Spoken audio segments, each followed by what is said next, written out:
2013 की भीषण तबाही के बाद भी केदारनाथ मंदिर कैसे खड़ा रहा। हिमालय की गोद में बर्फ से ढकी ऊंची चोटियों के बीच एक दिव्य स्थान खड़ा है। बादलों और कोहरे के बीच उभरता हुआ केदारनाथ मंदिर रहस्य और शांति से भरा हुआ है। यह मंदिर सिर्फ पत्थरों से नहीं बल्कि आस्था और विश्वास से बना है।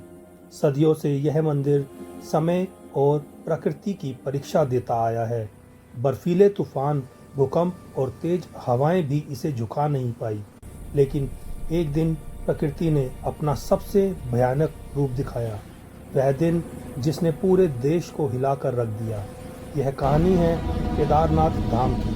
केदारनाथ मंदिर भगवान शिव के 12 ज्योतिर्लिंगों में से एक है। यह मंदिर समुद्र तल से लगभग 11,755 फीट की ऊंचाई पर स्थित है। चारों ओर हिमालय की विशाल पर्वत श्रृंखलाएं हैं। यहाँ हर साल लाखों श्रद्धालु दर्शन के लिए आते हैं। मान्यता है कि स्वयं भोलेनाथ विराजमान हैं। पांडवों और आदि शंकराचार्य से जुड़ा इसका इतिहास अद्भुत है। यह मंदिर सिर्फ पूजा का स्थान नहीं बल्कि आत्मा की शांति है। लेकिन 2013 में सब कुछ बदल गया। साल था 2013, तारीख 16 और 17 जून। उत्तराखंड में मूसलाधार बारिश शुरू हुई। आसमान में घने काले बादल छा गए। पहाड़ों से लगातार पानी गिरने लगा। ग्लेशियर पिघलने और टूटने लगे। छोटी नदियां उफान पर आने लगी। मौसम लगातार और खतरनाक होता चला गया। लोगों को अंदाजा नहीं था कि आगे क्या होने वाला है। तभी प्रकृति का प्रकोप टूट पड़ा। मंदाकिनी नदी रौद्र रूप में आ गई। बाढ़ का पानी पहाड़ों से नीचे की ओर टूट पड़ा। बड़ी बड़ी चट्टानें पानी के साथ बहने लगी। पुल, सड़कें और घर ताश के पत्तों की तरह गिरने लगे। चारों ओर अफरा तफरी मच गई। लोग जान बचाने के लिए भाग रहे थे। चीख पुकार और दर्द हर तरफ था।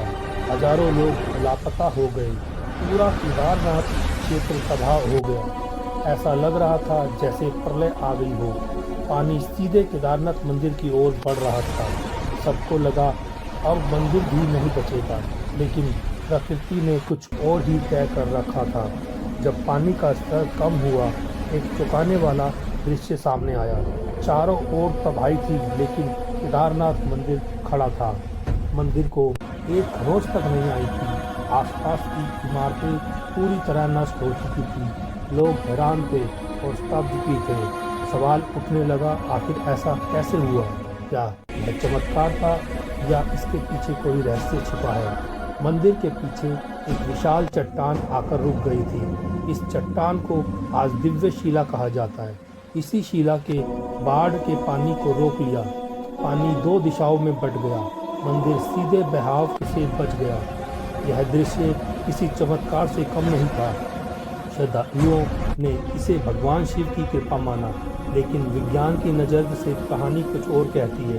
वैज्ञानिकों के अनुसार मंदिर की बनावट बेहद मजबूत है।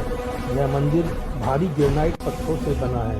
पत्थरों को इंटरलॉकिंग तकनीक से जोड़ा गया है। बिना सीमेंट के भी संरचना बेहद मजबूत है। मंदिर की दिशा नदी की धारा से सीधी नहीं है।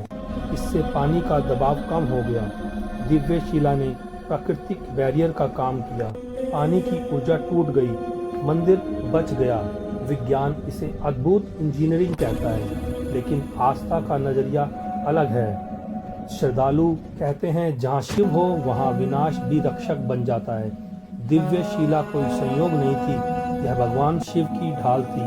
विज्ञान और विश्वास यहाँ टकराते नहीं बल्कि एक दूसरे को पूरा करते हैं।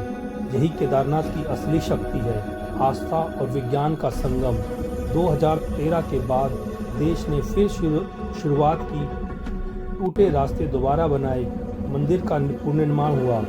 श्रद्धालु फिर लौटने लगे। केदारनाथ पहले से भी ज़्यादा भव्य बना। यह आशा और विश्वास की जीत थी।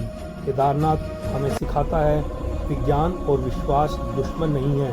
जब आस्था सच्ची हो और प्रकृति का सम्मान हो, तब चमत्कार जन्म लेते हैं। शायद केदारनाथ नहीं बचा, बल्कि हमें बचाने के लिए खड़ा रहा।